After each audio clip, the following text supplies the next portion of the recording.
Hello friends, नमस्ते। आज मैं आपको मासिक शिवरात्रि पूजा बता रही हूँ। पहले इस चैनल में पायल प्रेम सोलंकी में आप सभी का स्वागत है। तो मैंने एक थाली में महादेव जी को बिठा दिया है। उससे पहले मैं ओम और बेलपत्र का आसन देकर महादेव जी को बिठा दूँगी। पूजा में सबसे पहले हमें गणेश जी की भी ज़रूरत होती है, तो आप गणेश जी को भी बिठाइए। और महादेव जी की पूजा में नंदी महाराज और उनके त्रिशूल और डमरू की भी पूजा होती है। तो सबसे पहले आप जल से गणेश जी को स्नान करवाएं। स्नान करवाने में सबसे पहले आपको गणेश जी के पाँव धुलवाने हैं और फिर ही सर पर पानी डालना है।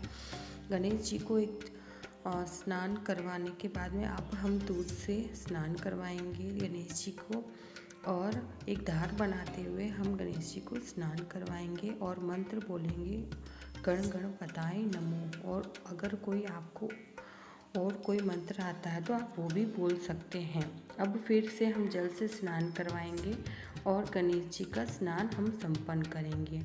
अब हम वस्त्र स्वरूप कलावा और सिंदूर से तिलक लगाएंगे गणेश जी को, और चावल भी समर्पित करेंगे। और गुड़हल का फूल गणेश जी को अति प्रिय है। आपको मिल जाए तो बहुत अच्छी बात है, वरना आप कोई भी फूल अर्पित कर सकते हैं। फिर धूप दिखाइए गणेश जी को और दीप भी दिखाइए। आप पूजा में सबसे पहले दीपक को प्रज्वलित कर देना, क्योंकि दीपक हमारा पूजा की साक्षी होते हैं। तो दीपक को आप प्रज्वलित कर लें और गणेश जी को दीपक दिखाने के बाद में अब हम गणेश जी को भोग चढ़ाएंगे। आपके पास कोई भी फल, मेवा, मिठाई हो तो चढ़ा सकते हैं। मैंने गणेश जी को गुड़ चढ़ाया है, क्योंकि गणेश जी को गुड़ बहुत अति प्रिय है। अब हम महादेव जी का स्नान शुरू करेंगे। तो पहले मैं जल से स्नान करवा रही हूँ। पहले हम ओम नमः शिवाय या फिर नमः शिवाय करते हुए जल से स्नान करवाएंगे और महादेव जी का ध्यान करते हुए अब हम दूध से स्नान करवाएंगे। दूध से शिवलिंग पर एक धार बनाते हुए हम नर्मदेश्वर शिवलिंग, अर्धनादेश्वर शिवलिंग का ध्यान करते हुए हम स्नान करवाएंगे।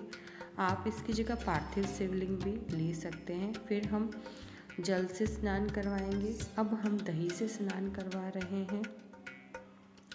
दही से हम वही मंत्र बोलते हुए धीरे धीरे करके स्नान करवा देंगे और थोड़ा थोड़ा सभी पर दही और दूध डालकर महादेव जी के नंदी और त्रिशूल और नाग देवता को स्नान करवा देंगे और फिर से पानी से स्नान करवाएंगे।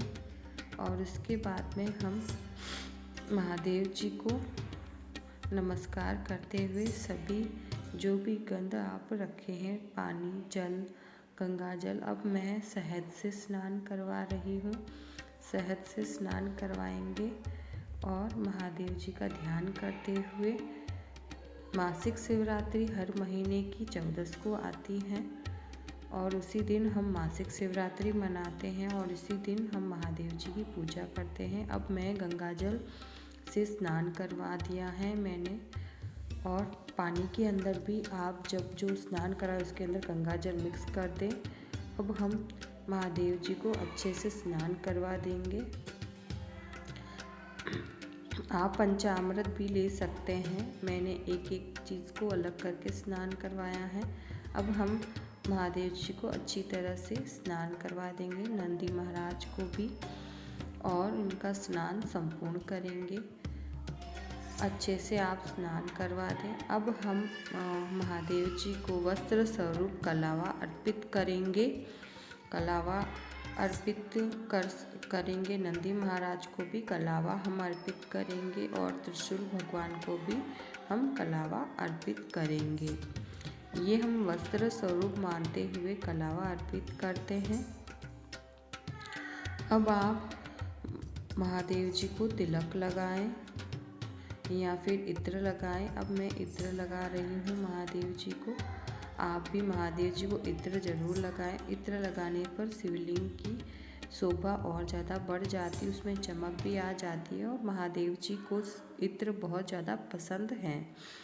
अब हम महादेव जी को तिलक लगाएंगे। आप सफ़ेद चंदन, लाल चंदन या पीले चंदन, तीनों में से कोई भी चंदन ले सकते हैं और महादेव जी को तिलक लगाएं। तो आज मैं सफ़ेद चंदन से ओम बना रही हूँ और पीले चंदन से भी तिलक लगाऊंगी। ये जो मैं लकड़ी मैंने यूज़ की है वो बेलपत्र की लकड़ी है, जिसको मैंने अच्छे से साफ़ करके तिलक लगाने के लिए यूज़ लिया है। अब मैं पीले चंदन से तिलक लगा दूँगी सभी को, नंदी महाराज को, त्रिशूल को और नाग देवता को, सभी को। अब हम चावल अर्पित कर देंगे। आप काले तिल और जौ अर्पित कर सकते हैं, लेकिन मैंने नॉर्मल पूजा बताई है जो कि हर किसी के पास चीज़ें मिल जाएं।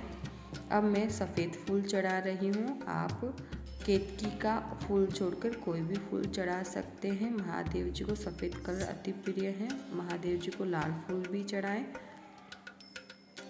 और महादेव जी को अब मैं भांग और शमी पत्र अर्पित करूंगी। ये शमी पत्र हैं, मेरे पास यहाँ नज़दीक में मिल जाते हैं तो मैं तोड़ कर ले आती हूँ। ये शमी पत्र हैं। ये आंवला का पेड़ की पत्ती है।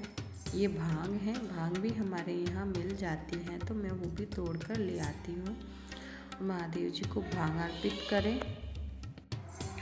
अब हम बेलपत्र चढ़ाएंगे। बेलपत्र चढ़ाने का एक अपना तरीका होता है। अनामिका और अंगूठे को पकड़कर और बेलपत्र का चिकना भाग शिवलिंग के ऊपर होना चाहिए और बेलपत्र का मुख जो पूजा कर रहा होता है उसके सामने होना चाहिए। जैसे मैं चढ़ा रही हूँ उसी तरह से बेलपत्र चढ़ाना चाहिए हमें।